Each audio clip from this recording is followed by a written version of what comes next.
안녕하세요. 어민호 목사입니다. 오늘 제가 개인적으로 최근에 겪었던 사건 하나를 함께 좀 쉐어하려고 합니다. 제가 개인의 이야기를 나누는 목적은 하나입니다. 우리 성도님들의 영적인 유익과 분별을 위해서입니다.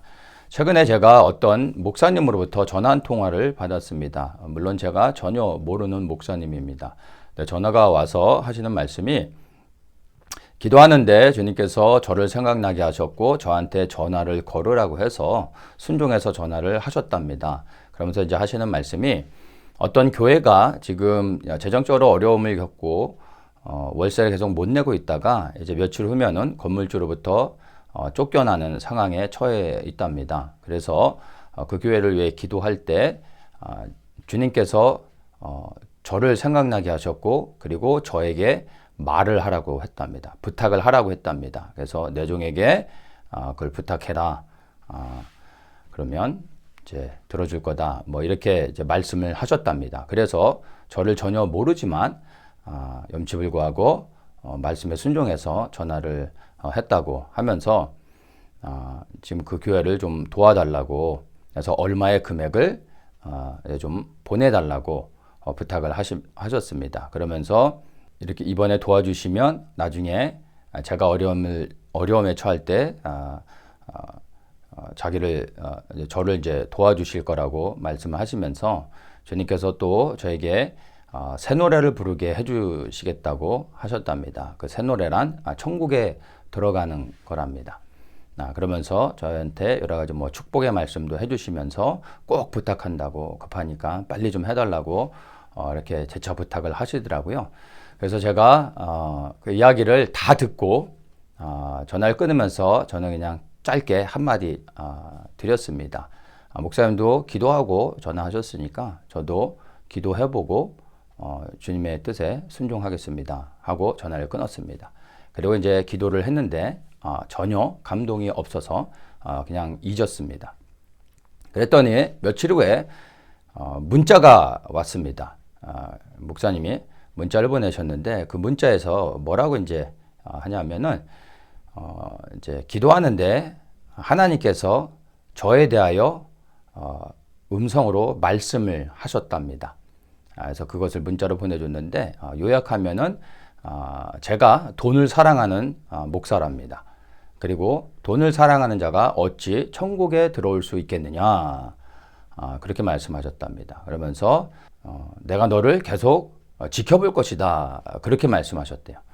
그러면서 목사님이 저를 위해서 계속 기도하겠다고 하시더라고요. 그러면서 이제 문자를 마쳤습니다.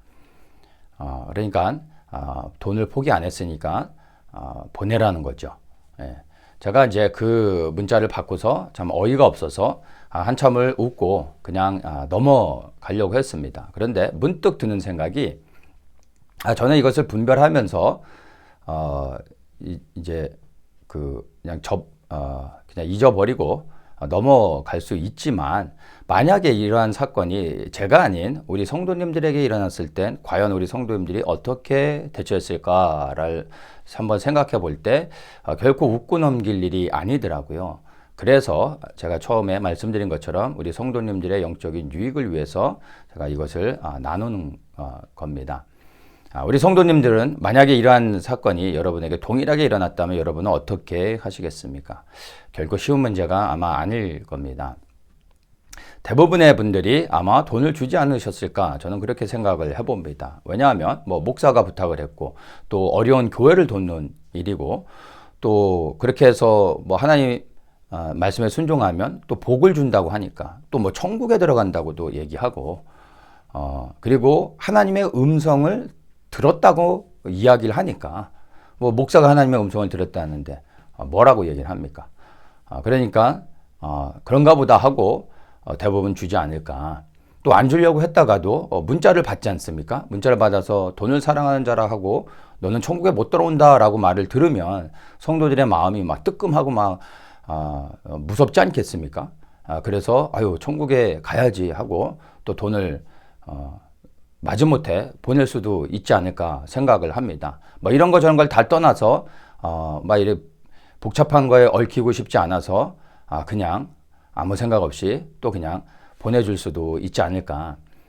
그래서 대부분의 성도님들이 이런 상황 가운데서 돈을 보내지 않을까 하는 생각을 해보게 됐습니다. 물론 제가 우리 성도님들을 다 판단하는 것은 아니지만 그런 경우들이 많지 않을까 하는 우려를 하면서 제가 이야기를 나누는 겁니다. 그런데 먼저 이러한 상황 가운데서 우리가 좀 분별해야 될 것이 있습니다. 첫째는 만약에 주님께서 명령하신 것이라면 부탁을 할 때도 돈을 달라고 하는 것이지만 여러분 당당하게 말해야 됩니다. 물론 예의를 갖춰야 되겠지만 당당하게 그리고 짧게 얘기하면 됩니다. 왜냐하면 내가 돈을 달라고 하는 것이 아니라 나는 전달하는 자일 뿐입니다. 돈을 달라고 하는 건 하나님이십니다. 나는 그것을 전달하는 통로일 뿐입니다. 그럼 내가 아쉬운 소리를 할 필요가 없습니다. 부탁을 할 필요도 없습니다. 도와달라고 제발 좀 도와달라고 뭐 이런 이야기를 할 필요도 없고, 그리고 나중에 제가 돕겠습니다. 뭐 하나님이 축복해 주실 겁니다. 이런 구차한 이야기 할 필요가 없습니다. 그냥 하나님이 이렇게 말씀하셨습니다. 그래서 저를 통하여 이것을 전하라고 하셨습니다. 기도해 보시고 결정하십시오. 이렇게 하면은 끝입니다. 더 이상 다른 이야기 할 필요가 없습니다. 근데 무슨 뭐 축복해 준다, 천국에 들어간다, 내가 어려움을 당하면 도와주겠다, 이런 거는 주님의 음성이 아니죠. 자, 그리고 돈을 안 준다고 안 보냈더니 바로 저주하지 않습니까? 천국에 못 들어간다고 하지 않습니까? 이건 하나님의 성품과 반대되는 겁니다. 우리 하나님께서 돈 좀 안 보냈다고 넌 천국 못 와, 이렇게 하시는 분입니까? 그건 하나님의 성품이 전혀 아닙니다. 자기의 감정이 들어간 거죠. 정말 하나님의 통로가 되어져서 전달자의 역할을 하는 사람이라면 그렇게 전달하면 끝입니다. 내가 책임지는 게 아닙니다. 그리고 돈을 못 받았어요. 그러면 그것 또한 하나님께 그대로 보고하면 됩니다. 주님, 제가 이렇게 전달했는데 이분이 거절하셨습니다. 이렇게 전달하면 그걸로 끝입니다. 그 사람에 대해서 비난하거나 판단해서는 안 되는 겁니다. 그러니까 개인의 감정이 들어간 거죠. 그것을 보면 이분이 성령의 감동 가운데 저한테 이야기하지 않았다는 것이 이미 드러난 겁니다. 자, 그런데 본질적으로 이러한 상황을 겪을 때 영적인 원리가 있습니다. 고넬료에게 말씀하신 성령께서 동일하게 베드로에게도 말씀하셨다는 겁니다. 한 성령 안에서 두 사람이 동일한 응답을 받는 것이, 이것이 성령이 하시는 일입니다. 그래서 고넬료에게 나타나신 성령께서 베드로를 찾아가라 라고 말씀하셨을 때 고넬료는 순종하여 갑니다. 그런데 고넬료가 베드로를 만나기 이전에 이미 그 동일한 성령께서 베드로에게 말씀하시고 고넬료가 찾아올 것이다, 그리고 그를 섬기고 그에게 복음을 전해라 라고 말씀하셨습니다. 그래서 고넬료가 베드로를 찾아갔을 때 이미 베드로는 준비됐고 그를 환영해 주었습니다. 만약 그 목사님에게 주님께서 저에게 말씀을 하라고 했다면 동일한 성령께서 저에게도 말씀하십니다. 그래서 그러한 전화를 받았을 때 제가 기도하면 주님께서 분명하게 말씀해 주십니다.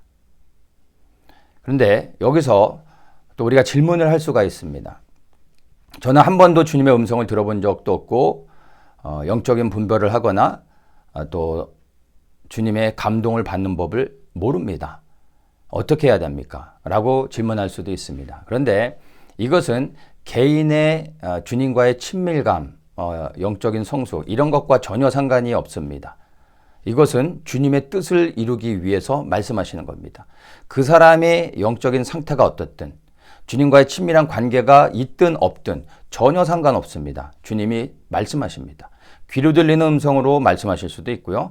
마음의 감동으로도 말씀하실 수 있습니다. 그런데 분명한 것은 부인할 수 없는, 이것은 주님이 말씀하시는 거구나 라고 너무나 분명하게 알 수 있도록, 깨달을 수 있도록, 그리하여 순종할 수 있도록 분명하게 말씀을 해주십니다. 나의 영적인 상태와 전혀 상관이 없습니다.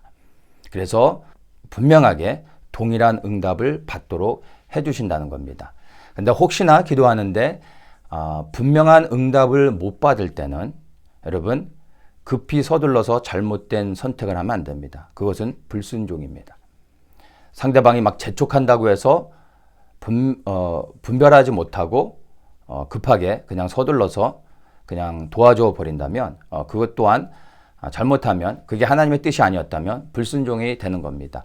오히려 하나님이 분명하게 말씀하실 때까지 기다려야 됩니다. 홀드하고 멈추고 기다려야 됩니다. 근데 그 기다림은 불순종이 전혀 아닙니다. 주님 앞에 온전히 순종하고자 하는 몸부림입니다. 그래서 그 기다림을 주님은 기뻐하시는 겁니다. 왜냐하면 돈을 주기 싫어서 홀드한 것이 아니라 주님의 뜻을 분별하기 위해 기다리고 있는 것이기 때문에 주님이 기뻐하시는 겁니다. 그리고 분명하게 인도해 주십니다. 그런데 기도해도 어떤 분명한 확신이 들지 않는다면, 그래 분명한 어떤 감동이 없다고 하면 그런 것은 하나님의 뜻이 아니라고 여러분이 생각을 하셔도 됩니다. 주님의 뜻이 분명하면 마음의 감동으로 깨달아 알 수 있도록 인도해 주시기 때문입니다. 최근에 뉴스를 보면은 이 보이스피싱 같은 이러한 사기들도 많이 있습니다.